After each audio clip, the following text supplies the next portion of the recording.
Eu tenho 61 anos. Criei 2 filhos sozinha depois que meu marido morreu, lavei roupa de outros quando precisei, economizei cada centavo que pôde ser economizado e nunca, em nenhum momento da minha vida, roubei nada de ninguém.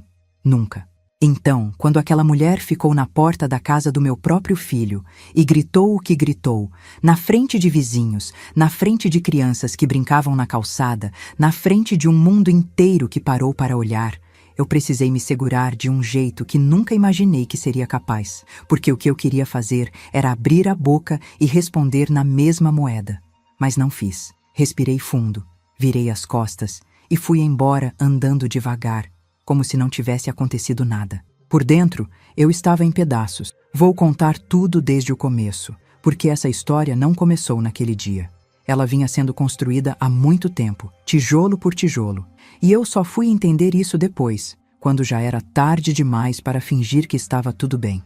Mas, antes de continuarmos com essa história, eu peço gentilmente que você se inscreva no canal, curta o vídeo e me diga de qual cidade você está me ouvindo. Me encantaria saber aonde está chegando as nossas histórias. Meu filho se chama Renato. Ele tem 36 anos, é técnico de manutenção industrial e é o tipo de homem que sempre precisou de alguém para tomar decisões por ele. Quando era menino, era eu. Quando cresceu e se casou, passou a ser a esposa, Débora. E quando Débora entrou na vida dele, veio junto a mãe dela, Conceição. E foi aí que a minha vida começou a mudar de um jeito que eu demorei demais para perceber. Conceição tem 66 anos. É uma mulher que se apresenta muito bem, cabelo sempre feito, roupa passada, fala mansa quando quer impressionar. Mas dentro daquela casca de mulher educada, mora uma criatura que só conhece um jeito de existir, controlando tudo e todo mundo ao redor. Ela nunca gostou de mim. Nunca aceitou que o filho dela tinha escolhido uma mulher cuja mãe não tinha posses, não tinha nome de família, não tinha nada que ela considerasse digno de respeito. Para Conceição, eu era, e sempre fui, inferior. Nos primeiros anos do casamento deles, eu até tentei.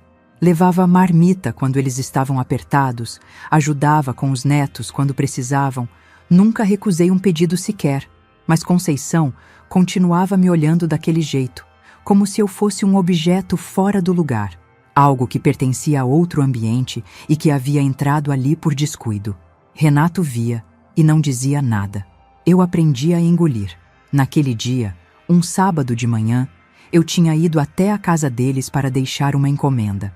Renato havia me pedido na semana anterior para comprar umas roscas e parafusos específicos que ele não havia encontrado no bairro dele. E eu, que moro a 40 minutos de ônibus, fui até o mercado que eu sei que tem, comprei e fui levar. Avisei pelo WhatsApp que ia passar. Ele respondeu: "Tá bom, mãe." Então eu fui.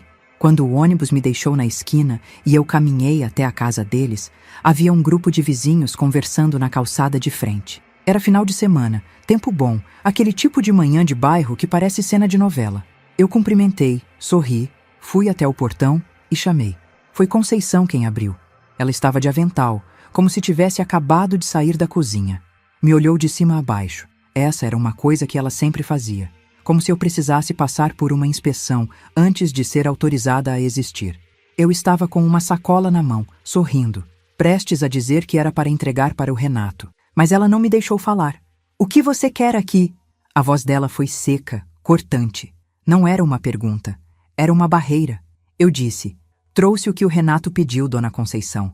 Ele mesmo me pediu para trazer." E foi aí que aconteceu. Ela se virou para os vizinhos, para aquelas pessoas que estavam ali na calçada, que não tinham nada a ver com aquilo, e gritou, com o dedo apontado para mim, quase encostando no meu rosto: "Expulsem essa mendiga nojenta daqui antes que ela roube as nossas coisas." Eu travei. O coração parou por 2, 3 segundos. Ouvi risadas abafadas. Ouvi o silêncio de quem estava com vergonha alheia. Senti o calor subir no rosto. Aquela mistura horrível de humilhação e raiva que você não consegue separar uma da outra porque chegam juntas, ao mesmo tempo, e tomam tudo. Ela continuou olhando para mim com aquela expressão de quem acabou de fazer algo que tinha vontade de fazer há muito tempo, satisfeita. Era isso o que eu via no rosto dela, satisfação. Eu não gritei, não xinguei, Não chorei na frente dela. Coloquei a sacola no chão, bem devagar, do lado de fora do portão, e fui embora. Cada passo que eu dei naquela calçada foi um esforço gigantesco, porque meu instinto era ou enfrentar ou desabar, e eu não ia me dar ao luxo de nenhum dos dois. Não ali, não na frente dela. Fui embora andando como se estivesse num sonho ruim, daqueles sonhos em que você quer correr e as pernas não obedecem. Virei a esquina, parei ao lado de um muro descascado e fiquei parada por alguns minutos sem conseguir fazer nada além de respirar. Uma senhora que passava me olhou com aquela expressão de quem quer perguntar se está tudo bem, mas não pergunta, e eu desviei o olho porque sabia que se alguém fosse gentil comigo naquele momento, eu ia desmoronar ali mesmo na calçada. O ônibus demorou 18 minutos. Eu fiquei no ponto sem tirar os olhos do chão. No caminho de volta, tentei ligar para o Renato. Uma vez, 2 vezes. Na terceira, ele atendeu com uma voz de quem estava ocupado. Mãe, agora não dá. Tô no meio de uma coisa. Eu disse que precisava conversar com ele sobre o que havia acontecido. Ele respondeu, tá bom, mãe, mais tarde a gente fala. E desligou. Mais tarde, nunca chegou. Quando cheguei em casa, entrei, fechei a porta e sentei na cadeira da cozinha. Não liguei nenhuma luz. Fiquei sentada no escuro da tarde que começava a cair, ouvindo o barulho da rua lá fora, tentando entender o que eu havia feito para merecer aquilo. Era essa a pergunta que martelava na minha cabeça. O que eu fiz? Não lembrava de nada. Não havia feito nada, além de levar o que meu filho pediu.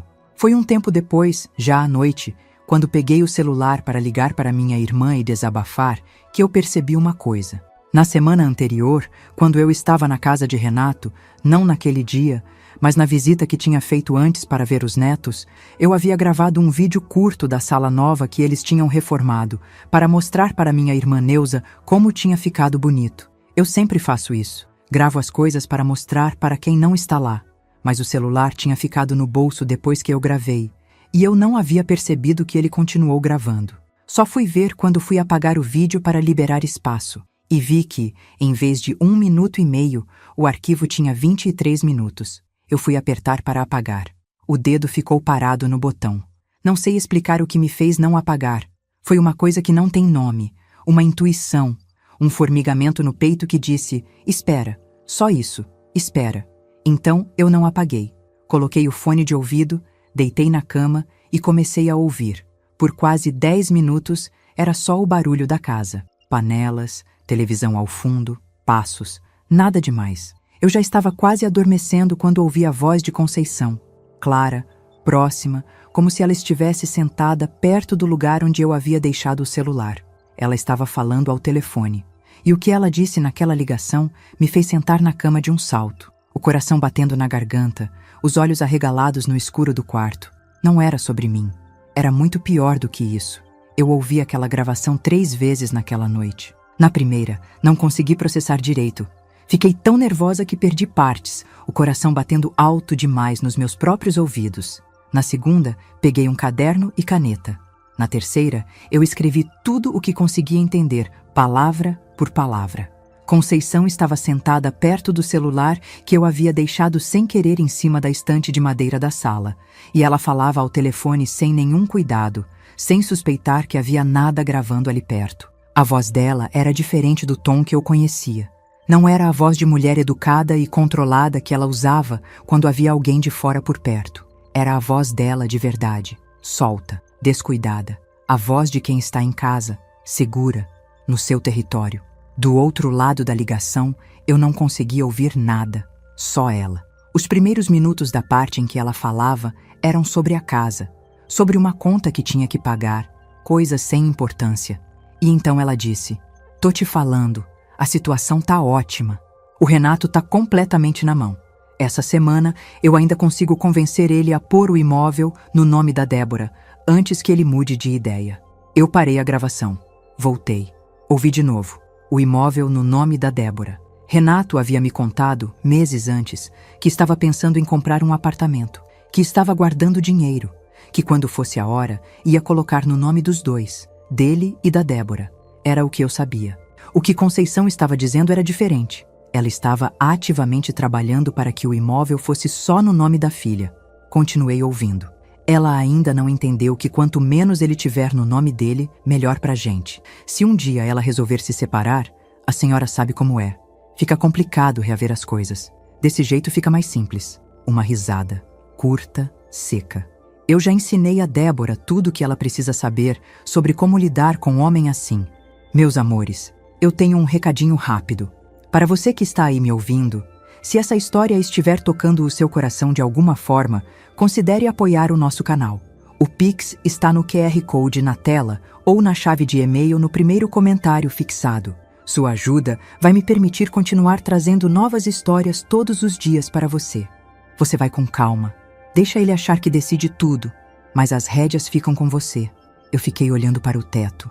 Meu filho que eu criei, que eu acordei de madrugada quando tinha febre, que eu fiz milagre com dinheiro curto para não deixar passar necessidade, estava sendo manipulado dentro da própria casa, e eu não havia percebido. Ou talvez eu tivesse percebido alguma coisa, aquela sensação vaga de que algo estava diferente nos últimos tempos, mas tinha me convencido de que era impressão minha, que eu estava inventando, que eu era a sogra enciumada, que não aceita o casamento do filho. Continuei ouvindo a gravação.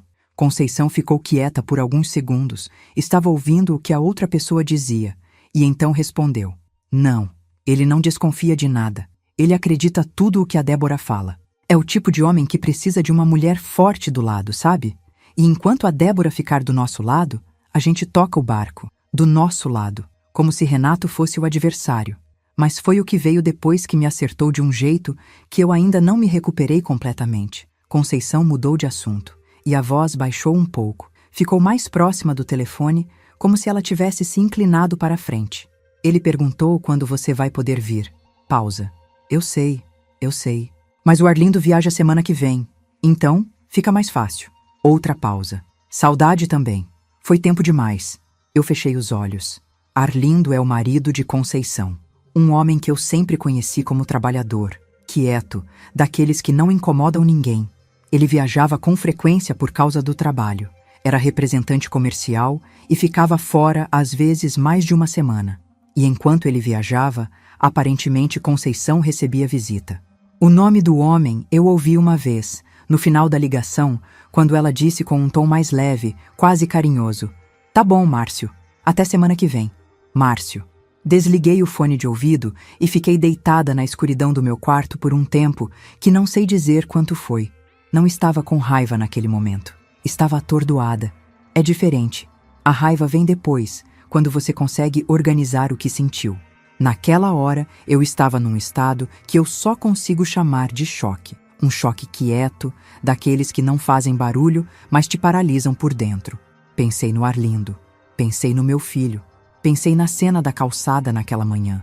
Conceição com o dedo na minha cara, chamando eu de mendiga, de nojenta, me humilhando daquele jeito na frente de todo mundo.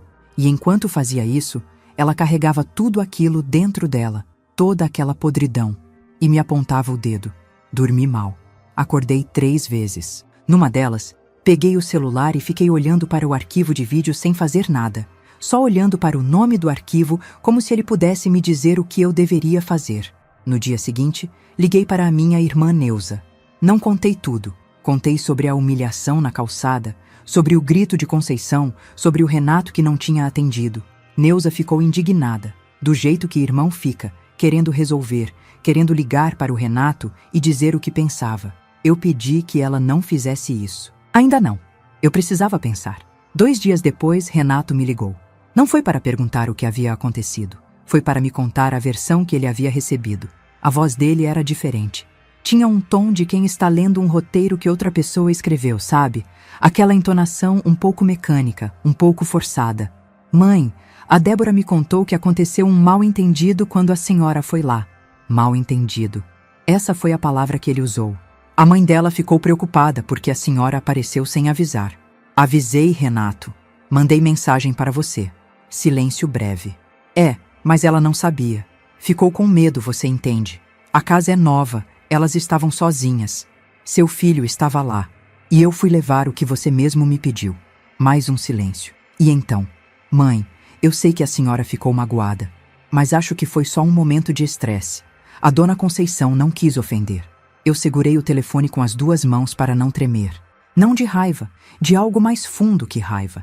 Era aquela dor específica de ver que a pessoa que você mais amou na vida está te olhando nos olhos, ou do outro lado do telefone, que dá no mesmo, e está escolhendo outra versão dos fatos, não porque não sabe a verdade, porque prefere a mentira, porque a mentira é mais confortável. Disse: "Tá bom, Renato." Ele ficou aliviado. Eu ouvi o alívio na voz dele. "Que bom, mãe. Eu sabia que a senhora ia entender." Desliguei e não liguei de volta.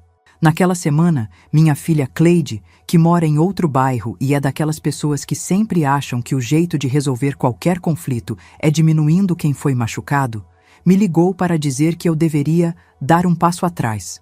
Que família é complicada, que sogra é sogra, que eu também preciso entender o lado deles. Eu deixei ela falar, não discuti. Quando ela terminou, disse que estava bem e encerrei o assunto. Fiquei sozinha com o que eu sabia. E foi aí que eu comecei a ouvir a gravação com mais cuidado, não mais em busca de entender o que havia acontecido, mas prestando atenção nos detalhes que havia deixado passar. Porque tinha algo que eu havia ouvido, mas não havia processado completamente. Uma frase que Conceição disse lá pelo meio da ligação, enquanto falava sobre o Arlindo e as viagens dele. Ouvi de novo, pausei, voltei alguns segundos. "Ele falou que você estava com ele naquela semana também." "Eu fiquei sabendo, Márcio. Não precisa esconder de mim, não. Já sei que vocês dois se conhecem faz tempo." Eu fiz a gravação pausar. Márcio, um homem que Conceição chamava pelo nome com aquela familiaridade de quem não precisa mais se explicar. Um homem que Arlindo, aparentemente, também conhecia de alguma forma. Ou pelo menos achava que conhecia. E alguma coisa nessa frase, "já sei que vocês dois se conhecem faz tempo", me deu uma sensação estranha. Como se houvesse aí uma camada que eu ainda não havia entendido. Eu guardei o arquivo de vídeo em 2 lugares diferentes, no celular e num pendrive que peguei na gaveta da cômoda, daqueles que ficam esquecidos sem uso. Não ia apagar aquilo. Não ainda. Eu não sabia exatamente o que ia fazer, mas sabia que aquela gravação era a única coisa real que eu tinha em mãos. A única prova de que eu não era louca, não estava inventando, não era a sogra ciumenta que vivia criando confusão. Havia uma verdade ali, guardada em 23 minutos de áudio, que ninguém sabia que existia. E enquanto eu pensava no que fazer, um nome continuava voltando na minha cabeça. Márcio. Quem era Márcio? Eu passei 4 dias sem falar com ninguém sobre aquilo. 4 dias carregando aquele arquivo no celular, como se fosse uma brasa, quente demais para segurar, impossível de largar. Tentei retomar minha rotina. Fui ao mercado, reguei as plantas, assisti às minhas séries, mas em algum momento de cada dia eu acabava voltando para o mesmo lugar, sentada na beira da cama, fone de ouvido, ouvindo aquela voz de Conceição que eu já sabia de cor. Fui identificando as pausas, os momentos em que ela ouvia o outro lado da ligação, o tom que mudava quando ela falava de Arlindo com aquela leveza descuidada de quem fala de um problema resolvido. E sempre que chegava na parte do Márcio, eu pausava. Não é que eu não entendesse o que estava ouvindo. Eu entendia muito bem. Conceição tinha um amante.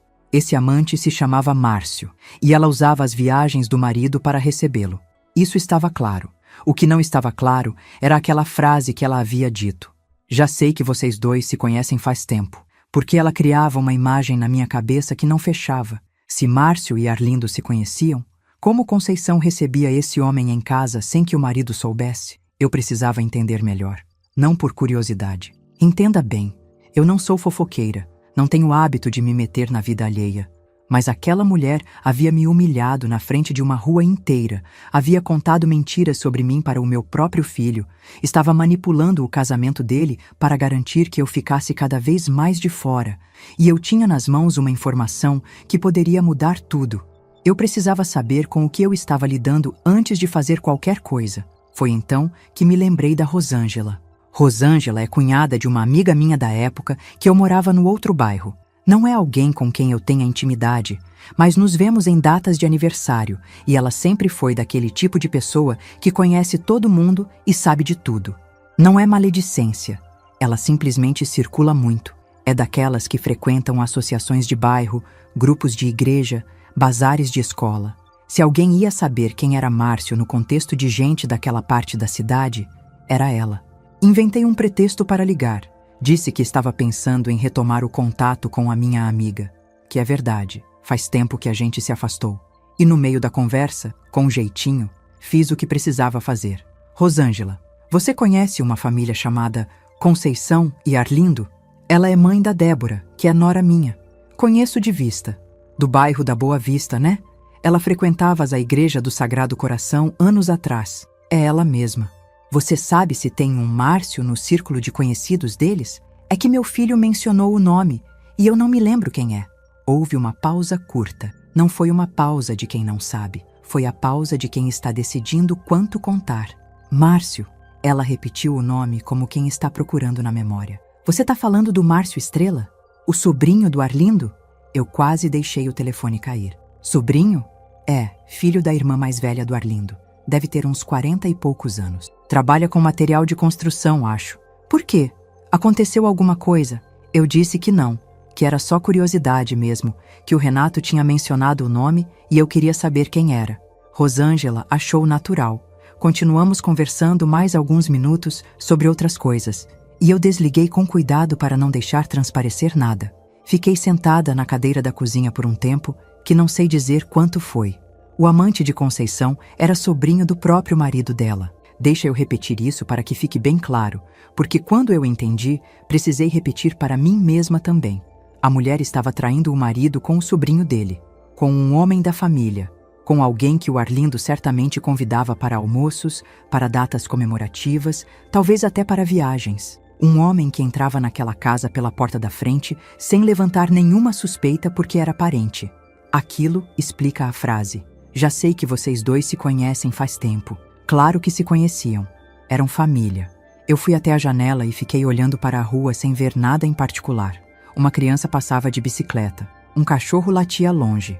O mundo lá fora continuava exatamente igual, completamente alheio ao que eu estava processando ali dentro. Comecei a entender a dimensão daquilo de um jeito diferente. Conceição construiu uma vida inteira sobre aparências. Era a mulher bem vestida, bem falante, que sabia se apresentar, que frequentou a igreja, que criou a filha dentro de casa, que escolheu o genro.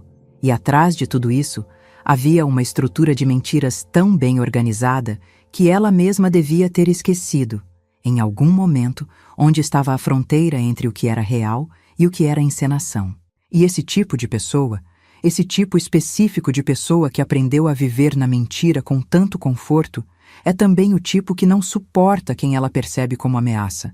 Eu nunca havia sido ameaça para Conceição, mas ela me tratava como se fosse, e fui entender o porquê só depois. Para pessoas assim, qualquer um que esteja de fora do controle delas é uma ameaça em potencial. Eu era a mãe do Renato, eu tinha acesso à vida deles. Eu poderia, a qualquer momento, dizer alguma coisa, notar alguma coisa, fazer alguma coisa que desequilibrasse o castelo de cartas que ela havia levado anos construindo. Então, ela me afastou. Não de uma vez, foi aos poucos. Plantou na cabeça da Débora que eu era intrometida. Plantou no Renato que eu exagerava, que eu era dramática, que eu não aceitava o casamento. Cada vez que eu tinha um desentendimento pequeno com eles, Conceição estava lá nos bastidores, dando forma à narrativa, garantindo que a versão final fosse sempre a que me colocava em mau lugar. E quando eu apareci naquele sábado com a sacola na mão, ela viu a oportunidade de dar o golpe final, de me humilhar de um jeito tão público, tão definitivo, que eu não tivesse mais como aparecer lá sem que todo mundo na rua soubesse que eu havia sido chamada de mendiga. Foi calculado. Ela sabia o que estava fazendo. Isso me doeu de um jeito diferente da humilhação em si. A humilhação dói na hora, é uma dor aguda, violenta. Mas entender que aquilo foi planejado, que eu fui o alvo de uma estratégia que vinha sendo montada faz tempo, dói de outro jeito. É uma dor que vai fundo e fica. Naquela noite, minha neta Isabela, filha da Cleide, minha filha, mandou mensagem perguntando se eu podia cuidar dela no final de semana. Isabela tem 7 anos e é a coisa mais boa dessa família inteira. Respondi que sim, claro que sim. Guardei o celular. No dia seguinte, enquanto esperava o ônibus para ir à farmácia buscar meu remédio de pressão, recebi uma mensagem de Renato. Não era para saber como eu estava. Era uma foto de uma planta que havia crescido torta no vaso que ele tinha ganhado de mim no Natal. Ele queria saber o que fazer para endireitar. Eu olhei para aquela mensagem por um tempo, pensando em como responder. Respondi explicando sobre o adubo. Ele mandou um emoji de joinha. Mais nada. Era isso que a nossa relação havia virado. Adubo e emoji de joinha. Eu guardei o celular na bolsa e, enquanto o ônibus chegava, tomei uma decisão que havia estado se formando dentro de mim desde a noite em que ouvi a gravação pela primeira vez. Eu queria conhecer o Arlindo. Não para contar tudo de imediato. Eu ainda não havia chegado a esse ponto, mas queria vê-lo. Queria olhar para aquele homem e ter certeza, antes de fazer qualquer coisa, de que ele merecia saber a verdade. Porque há uma diferença enorme entre revelar algo por justiça e revelar algo por raiva. E eu precisava ter certeza de qual dos dois estava me movendo. Fui para a farmácia, peguei meu remédio, voltei para casa. E à noite, quando estava lavando a louça depois do jantar, me lembrei de uma coisa que havia passado batido nos últimos dias. Havia um detalhe na gravação que eu tinha ouvido, mas não havia parado para pensar direito. Um endereço. Conceição havia mencionado, em algum ponto da conversa, o nome de uma rua. Eu havia anotado no caderno sem saber ainda por que estava anotando. Fui até o caderno. Encontrei a anotação. Peguei o celular e pesquisei o nome da rua. Era no mesmo bairro onde Arlindo trabalhava. Desliguei a torneira. Sequei as mãos. Sentei na cadeira da cozinha com o caderno aberto na frente. Não era só o apartamento. Não era só o amante. Havia mais alguma coisa acontecendo naquela rua. Eu não sabia ainda o que, mas sentia com aquela certeza que não precisa de explicação, que quando eu entendesse o que era, o quadro inteiro finalmente ia fechar. E dessa vez, eu ia entender tudo antes de agir. Deixa eu ser honesta. Eu não sou do tipo que vai atrás das coisas. Nunca fui. Sou de deixar o tempo resolver, de acreditar que o que está errado vai aparecer sozinho mais cedo ou mais tarde. Essa sempre foi minha postura, e por muito tempo achei que era sabedoria. Só fui entender que às vezes é só covardia disfarçada de paciência. Mas naquele ponto da história, eu já não tinha mais a opção de esperar. Aquilo estava na minha cabeça, no meu caderno, no meu celular, no pendrive dentro da gaveta. Eu sabia de coisas que não podia desaber. E ficar parada com esse peso era uma escolha também. Só que era uma escolha que me fazia mal. Então fui. Não fui espionar ninguém. Não fui armar nada. Fui até o bairro onde Arlindo trabalhava com a desculpa mais simples que existe. Eu queria comprar umas peças para consertar a torneira do banheiro que estava pingando. O bairro tem pelo menos 3 lojas de material de construção, e a rua que estava no meu caderno ficava a 2 quarteirões de uma delas. Era uma terça-feira de manhã, tempo nublado. Peguei 2 ônibus, desci na esquina que eu havia identificado no mapa. A rua era movimentada. Tinha padaria, banca de jornal, um salão de beleza com a porta aberta e música saindo. Eu caminhei devagar, como qualquer pessoa que não tem pressa, olhando os números das casas e dos comércios com naturalidade. E então vi. Era uma loja pequena de material de construção. Na fachada desbotada, o nome: Estrela Materiais. Márcio Estrela. Parei na calçada de frente por 1 segundo, só 1 segundo, e depois continuei andando sem olhar para dentro. Então era ali, a loja do sobrinho. O endereço que Conceição havia mencionado na ligação não era um local de encontro, era o trabalho dele. Ela estava ligando para ele no trabalho, o que significava que essa era a linha que Arlindo não rastreava, porque por que rastrearia? Era o sobrinho, família. Entrei na loja de material de construção que eu havia planejado visitar, comprei o que precisava e fui embora. No caminho de volta para o ponto de ônibus, passei de novo em frente à loja do Márcio. Dessa vez, olhei para dentro por um momento. Era um homem de uns 40 e poucos anos mesmo. Cara comum, ombros largos, usando uma camiseta com o nome da loja. Ele estava atendendo um cliente e não olhou para mim. Peguei o ônibus de volta para casa. 3 dias depois, com tudo o que eu havia juntado, organizado no caderno, a gravação, o nome de Márcio, a loja, a relação familiar com Arlindo, a questão do apartamento sendo colocado só no nome da Débora, eu procurei um advogado. Não para mover nenhuma ação, não para processar ninguém. Fui para entender o que eu tinha, juridicamente, em mãos. Eu pago um plano de saúde que inclui uma consulta jurídica por mês, coisa que nunca havia usado. Era hora de usar. O advogado era um homem jovem, uns 30 e poucos anos, mas com aquele jeito sério de quem sabe o que está fazendo. Ouviu tudo com atenção. Quando terminei, ele ficou uns segundos em silêncio antes de responder.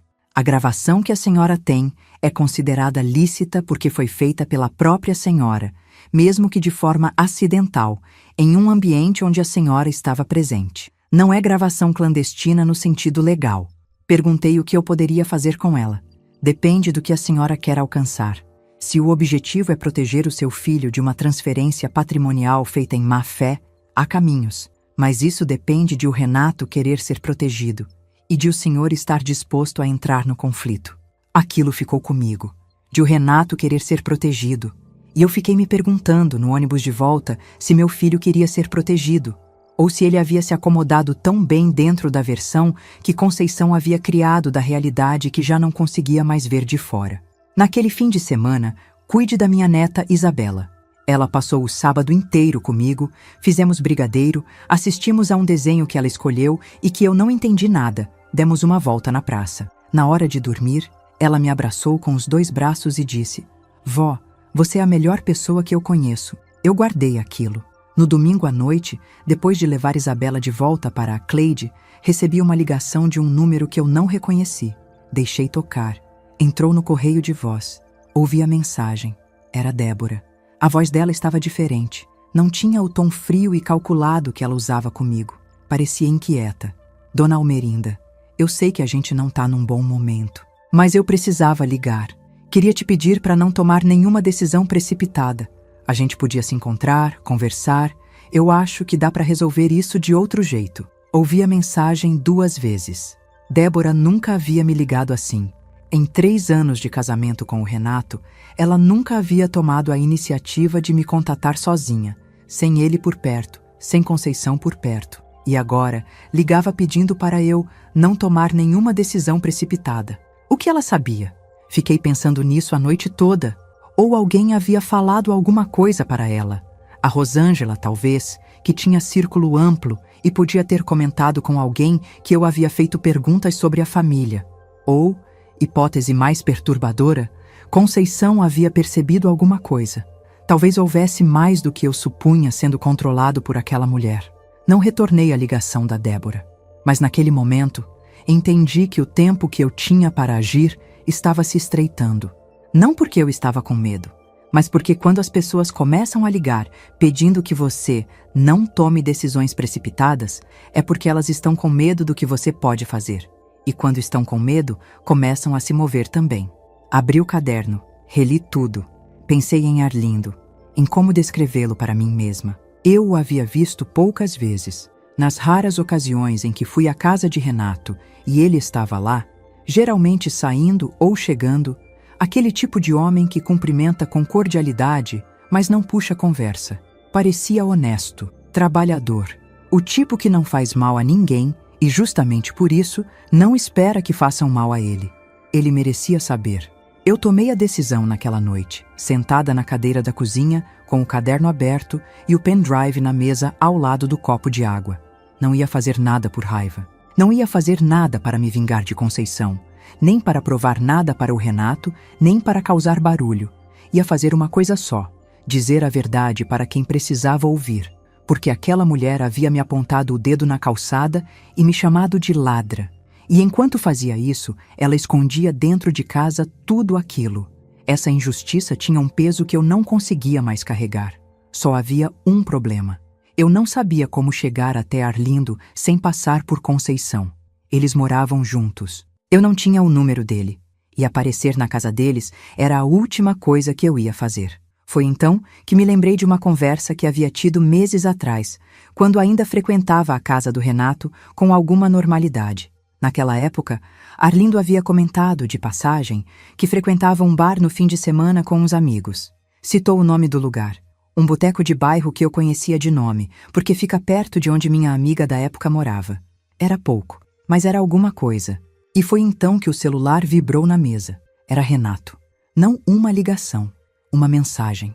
E quando eu li, fiquei parada por um longo momento com a tela acesa na mão, relendo as palavras para ter certeza de que havia entendido certo. "Mãe, a gente precisa conversar sobre o apartamento, Mas antes, você precisa saber de uma coisa que a Débora me contou hoje. Eu esperei. Os 3 pontinhos piscaram por quase 1 minuto. E então, a mensagem chegou. Quando terminei de ler, coloquei o celular na mesa com cuidado, como quem coloca uma coisa frágil em lugar seguro. Olhei para a parede, respirei. A Débora havia contado ao Renato que era eu que estava fazendo perguntas sobre a família dela pela cidade. Conceição sabia que eu estava me mexendo. Quando Renato manda uma mensagem dizendo que precisa conversar, ele geralmente leva dias para efetivamente conversar. É o jeito dele. Anuncia, cria expectativa e depois some na rotina como se tivesse esquecido. Então, quando ele mandou aquilo naquela noite, eu não fiquei esperando o telefone tocar. Coloquei o celular na mesa de cabeceira, deitei e fiquei olhando para o teto no escuro. Conceição sabia que eu havia feito perguntas. Isso significava que ou a Rosângela havia comentado com alguém que chegou até ela, ou havia outra fonte que eu não havia calculado. Não importava tanto qual era. O que importava era que o relógio havia mudado. Eu não tinha mais o tempo que achava que tinha. Fiquei pensando nessa expressão que o advogado havia usado, de o Renato querer ser protegido. E fui entendendo, naquela madrugada em que o sono não vinha, que meu filho provavelmente não queria ser protegido. Não porque fosse mau. Renato não é mau. Nunca foi. Mas porque ele havia construído uma vida dentro daquele casamento e qualquer coisa que ameaçasse a estrutura daquele casamento era para ele uma ameaça à própria vida. Eu era a ameaça. Sempre havia sido, aos olhos de Conceição, e ela havia transferido isso para dentro da cabeça dele com tanto cuidado e tanto tempo que ele provavelmente nem percebia mais que era uma ideia plantada. Não, o que eu ia fazer não era para proteger Renato. Era para fazer a coisa certa. Simples assim. Na manhã seguinte, levantei cedo. Tomei meu café devagar, sem pressa, olhando pela janela da cozinha para a goiabeira do vizinho que estava carregada de fruto. Fiz o que precisava fazer na casa. E então peguei o caderno, o celular e fui para o quarto sentar na beira da cama para pensar no que eu havia decidido na noite anterior. Eu ia até o boteco, onde Arlindo costumava aparecer nos fins de semana.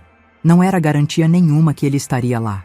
Podia ter sido um hábito de uma época que já tinha passado, podia ter mudado o lugar, podia não aparecer naquele fim de semana específico, mas era o único fio que eu tinha, e eu ia puxar.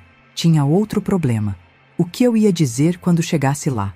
Bom dia, o senhor me conhece vagamente porque é sogro do meu filho, e eu vim te contar que sua mulher tem um caso com seu sobrinho há anos. Não existe um jeito suave de dizer isso. Não existe uma versão que não doa.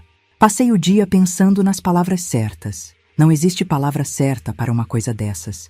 Existe, no máximo, a palavra honesta. No sábado de manhã, me preparei como se fosse a uma consulta médica, com aquela disposição séria de quem vai fazer algo que não é agradável, mas é necessário. Me vesti com cuidado, não para impressionar ninguém, mas porque me visto com cuidado quando preciso me sentir firme. É um hábito antigo. Minha mãe me ensinou que roupa arrumada é armadura. O boteco ficava a 3 quarteirões da casa onde minha antiga amiga morava. Peguei o ônibus, desci 2 paradas antes, caminhei o resto. Era pouco depois das 10 da manhã de sábado e o lugar já tinha movimento. Homens mais velhos sentados do lado de fora com um copo na mão, mesa de plástico, o cheiro de café e fritura misturados. Entrei. Pedi um café na barra. Fiquei de pé, olhando para o ambiente com discrição. Ele não estava lá. Fiquei uns 20 minutos. Tomei o café devagar. Pedi outro. O homem ao meu lado, na barra, estava lendo o jornal dobrado, sem prestar atenção em nada. O atendente era jovem. Limpava copo com pano de prato no automático. Estava quase decidindo ir embora quando a porta abriu e entrou um homem de uns 60 e poucos anos, cabelos brancos nas têmporas, expressão cansada, mas tranquila. Ele acenou para o atendente com aquela familiaridade de quem frequenta o lugar há anos. O atendente já estava separando o que ele ia pedir antes mesmo de ele sentar. Era Arlindo. Meu coração acelerou. Não de medo, de algo parecido com responsabilidade. Aquele homem não sabia que eu estava ali. Não sabia o que eu carregava.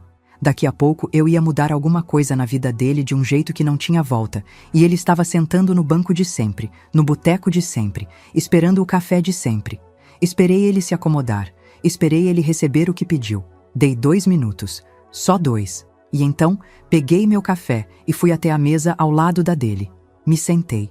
Olhei para ele com naturalidade. O senhor é o Arlindo, né? Marido da Conceição? Ele me olhou com aquela expressão de quem está tentando se lembrar onde conheceu. Sou sim. A senhora é... Almerinda, mãe do Renato, marido da Débora. O reconhecimento chegou no rosto dele. Não caloroso, mas cordial. Ah, sim, sim. Como vai a senhora? Tô bem, obrigada. Pausei. Posso sentar com o senhor um instante? Eu tenho uma coisa para mostrar que eu precisava ter mostrado antes. E não mostrei porque não sabia como chegar até o senhor. Ele me olhou por um momento. Não com desconfiança, mas com aquela atenção de quem percebe que o tom da conversa é diferente do que esperava. Acenou com a cabeça.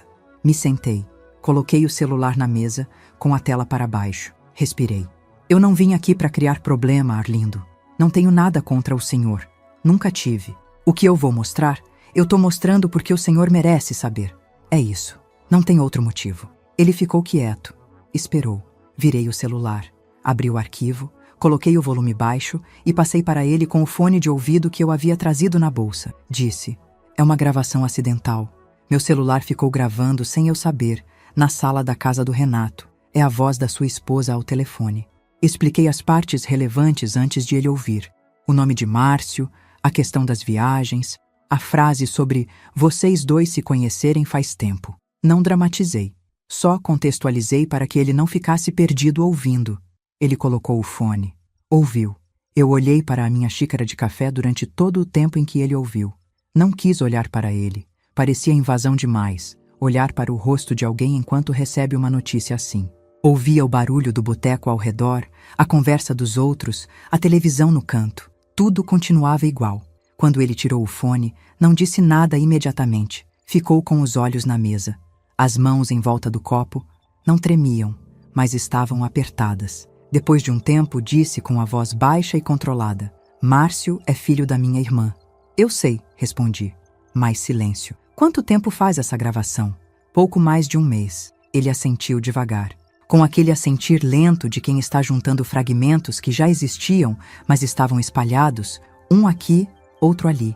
E agora finalmente formam uma figura que ele já desconfiava, mas não queria ver. Não chorou. Não gritou. Não disse nada sobre mim ou sobre o que eu havia feito ao aparecer ali. Ficou sentado, quieto, com aquela dignidade silenciosa de quem recebe um golpe e não desmorona na frente de ninguém. Depois de um tempo, olhou para mim. A senhora fez certo em vir. Eu disse que esperava ter feito. Me levantei, deixei dinheiro para o café e saí. No caminho até o ponto de ônibus, senti uma coisa que não esperava sentir. Leveza. Não alívio. Leveza. Como quando você carrega uma coisa pesada por tempo demais e finalmente coloca no lugar certo. Não estava feliz com o que havia feito. Estava em paz com isso. É diferente. Naquela semana, não aconteceu nada aparente. A vida seguiu. Eu fui ao mercado, tomei meu remédio de pressão, liguei para a Neuza para colocar o papo em dia sem mencionar nada do que havia feito. Renato não ligou, o que não era surpresa. Mas na quarta-feira, recebi uma mensagem de Débora. Só 4 palavras. Minha mãe tá mal. Não respondi. Na quinta, Renato ligou. Desta vez atendeu na primeira chamada, o que por si só já era sinal de que algo havia mudado.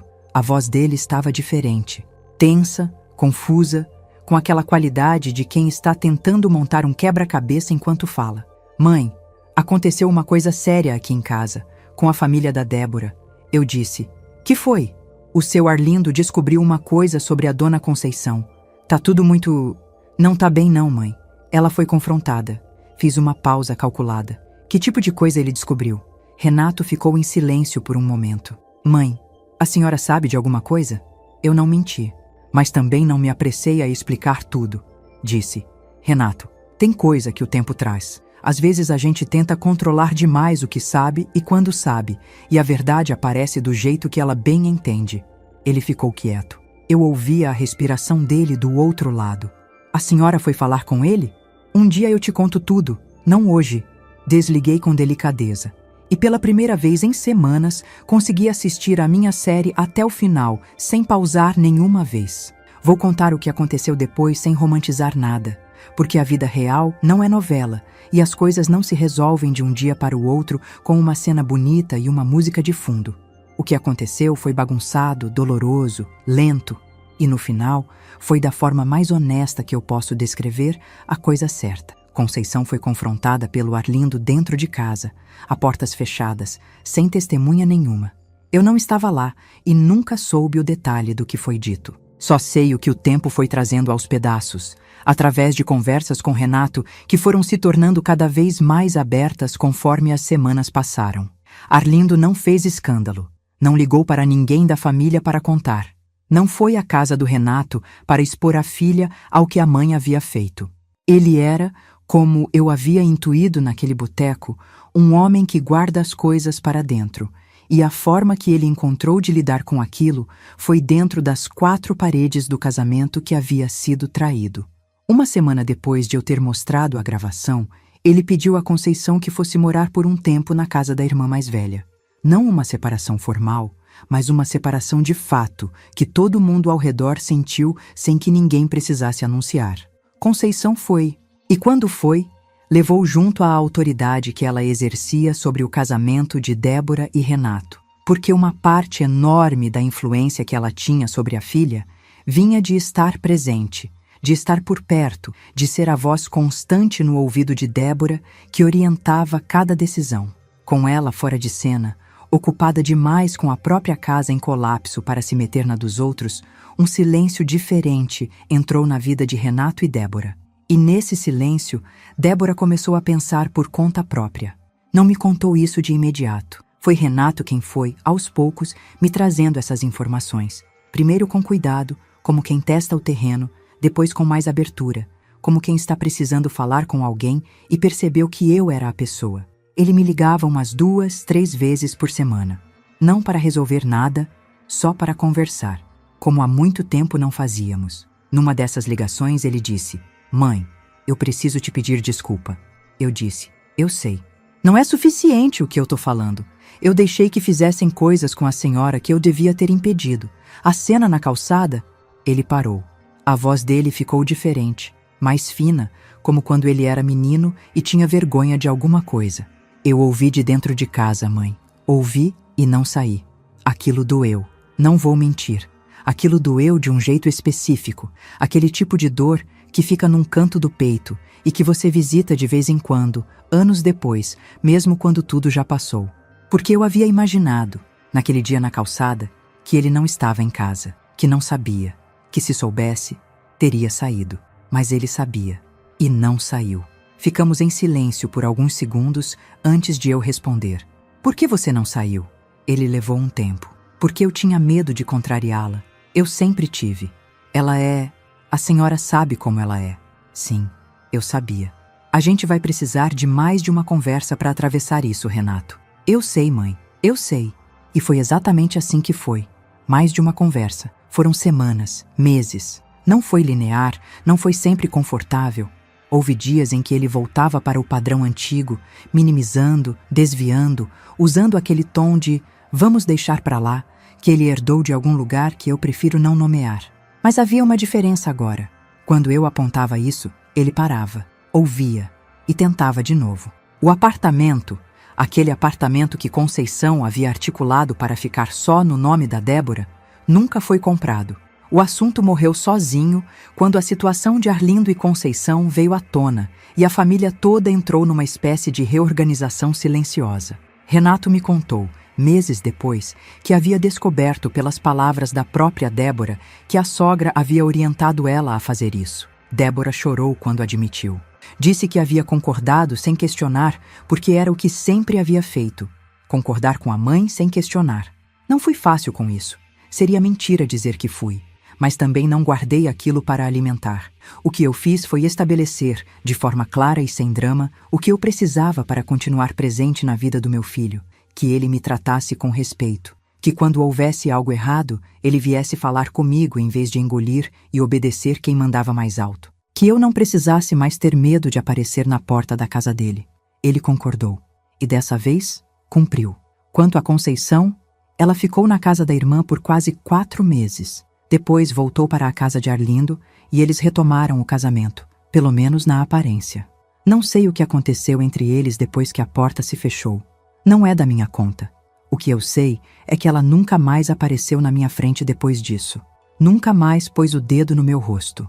Nunca mais disse meu nome para ninguém da forma que costumava dizer. Na única vez em que cruzamos no corredor da casa do Renato, numa visita dos netos, meses depois, ela desviou o olhar e foi para o cômodo do fundo. Não trocamos uma palavra. Não precisamos. E eu descobri que isso era o suficiente. Não precisava de um pedido de desculpa dela. Não precisava de uma cena de confronto onde ela finalmente reconhecesse o que havia feito. Não precisava de nada daquela mulher. E perceber isso foi, de longe, a maior libertação de toda essa história. Porque quando você percebe que não precisa de nada de quem te machucou, o poder que essa pessoa tinha sobre você vai embora de vez. Não lentamente, vai embora de vez. Sobre o Márcio, ele sumiu do convívio familiar. Arlindo não fez alarde, mas não precisou. Quando você descobre que a traição veio de dentro de casa, de alguém que chamava de família, o afastamento não precisa de cerimônia. As visitas pararam. O contato acabou. As coisas têm um jeito de se reorganizar quando a verdade aparece, mesmo que ninguém fale nada em voz alta. Minha vida foi mudando devagar nos meses que se seguiram, do jeito que as coisas reais mudam, não de uma vez, mas em camadas. Voltei a frequentar a casa do Renato sem aquela tensão no estômago que eu sentia antes de cada visita. Passei a levar minha neta Isabela para o cinema uma vez por mês, coisa que a Cleide havia sugerido já fazia tempo e eu sempre adiava por causa do estado em que eu estava por dentro. Retomei o contato com a minha amiga antiga, aquela cuja cunhada me deu o nome do Márcio sem saber o que estava me dando, e a gente voltou a se encontrar para tomar café nas tardes de sexta. Uma tarde sentada na varanda com uma xícara na mão e o sol de fim de tarde batendo no rosto, percebi que estava contente. Não de um jeito extraordinário. Contente de um jeito simples, daqueles que você quase não reconhece porque não faz barulho. A goiabeira do vizinho estava carregada de novo. O bairro tinha aquele som de fim de tarde que eu conheço de memória. Pensei em tudo que havia passado. Pensei na calçada, no dedo apontado, na palavra que ela usou. Mendiga, nojenta, e pensei em como aquela mulher, ao me humilhar daquele jeito, havia feito a única coisa que eu nunca havia conseguido fazer por conta própria, me tirado do lugar em que eu estava parada faz tempo. Aquela humilhação, que foi a coisa mais dolorosa que eu vivi naqueles anos, foi também o que me moveu. Não sei se eu teria agido se não tivesse sido ferida daquele jeito. Não sei se teria escutado a gravação, procurado o advogado, ido até o boteco, olhado para tudo aquilo de frente. Às vezes a dor faz isso. Não conserta nada, mas te move de onde você estava. Tenho 61 anos, não tenho posses, não tenho nome de família, não tenho nada do que Conceição sempre achou que era necessário ter para merecer respeito. Tenho uma aposentadoria pequena, uma casa que é minha, um filho que está aprendendo a me enxergar, uma neta que me abraça com os 2 braços e me chama de melhor pessoa que ela conhece. E tenho a certeza, sólida, inabalável, daquelas que não precisam de ninguém para confirmar, de que nunca precisei de permissão de ninguém para existir com dignidade. Nunca precisei. Só demorei para lembrar disso. Para você que está aí me ouvindo, se essa história tocou o seu coração de alguma forma, considere apoiar o nosso canal. O Pix está no QR Code na tela ou na chave de e-mail, no primeiro comentário fixado. Sua ajuda nos permite continuar trazendo novas histórias todos os dias para você. Muito obrigado de coração por você me ouvir até aqui. Quero te convidar a fazer parte da nossa família e acompanhar as próximas histórias. Inscreva-se no canal, curta o vídeo e me diga de qual cidade você está me ouvindo. Transparência sobre o conteúdo. Os vídeos apresentam narrativas 100% fictícias, criadas somente para fins de entretenimento, reflexão moral e educacional, com o objetivo de transmitir lições de vida, valores humanos e familiares. Trata-se de uma produção original da equipe humanizada. Todos os nomes, personagens, lugares, eventos e conflitos são fictícios, e qualquer semelhança com pessoas ou fatos reais é mera coincidência. O material visual consiste em dramatizações ilustrativas. Este conteúdo não constitui aconselhamento jurídico, financeiro, psicológico ou profissional. As ações mostradas fazem parte apenas da narrativa. Recursos de inteligência artificial são utilizados somente como apoio na criação de elementos visuais e sonoros. Todo o processo criativo é feito manualmente.